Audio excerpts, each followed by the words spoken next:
ఎన్నికలకు ముందు విమర్శ చేయడం ఒక ఎత్తు. ఎన్నికలైన మరుసటి రోజు నుండి విమర్శనాస్త్రాలు అందుకోవడం మరొక ఎత్తు.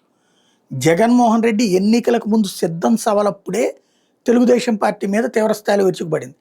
తన 4.5 సంవత్సరాల పాటు తన పాలన వ్యవహారాలకు సంబంధించి ఏం చేశాడో చెప్పుకోవడం తప్ప ఎక్కువగా విమర్శలకు పోలా. అది పవన్ కళ్యాణ్ విషయంలోనైనా, చంద్రబాబు విషయంలోనైనా.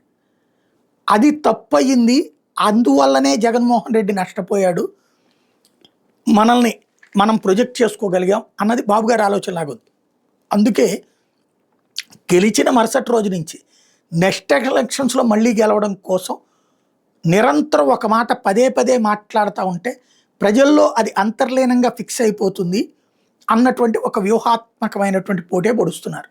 గొడ్డలి పార్టీ, సైకో పార్టీ, రాక్షసులు ఇలాంటి పదాలు పదే పదే వాడటం ద్వారా ఎన్నికలప్పటికీ ఆయన ఆలోచన ఏంటంటే తెలుగుదేశం పార్టీ ఏదన్నా లోపాలు చేసినా, ప్రభుత్వం ఏదన్నా లోపాలు చేసినా సరే జగన్తో పోల్చుకుంటే బెటరే కదా అన్నటువంటి ఆలోచన రావాలి.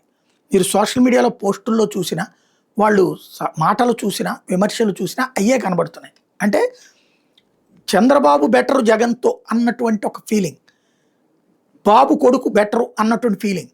ఇది చేతిలో ఉన్న పేపర్లు, టీవీలు, మౌత్ పబ్లిసిటీ ద్వారా బాబు గారు చేస్తున్నటువంటి ఎత్తుగడ. ఎందుకు ఈ మాట అనాల్సి వస్తుందంటే ఇప్పుడు నరేంద్ర మోడీ మీద ఇట్లాంటి విష ప్రచారంతోనే 2019లో దేశమంతా మోడీని ఎన్నుకుంటే మనం మాత్రం మోడీకి 0 ఇచ్చాం. పైగా 0.9% ఓట్లను దిగజార్చాం భారతీయ జనతా పార్టీకి. ఎందుకు అంటే అదే కారణం. అలాంటిదే ఇప్పుడు జగన్ మీద, అంటే నాడు మోడీ మీదన బాబు ఏ అస్త్రం అయితే వేశారో అదే అస్త్రాన్ని ఇప్పుడు జగన్ మీద వేస్తున్నారు.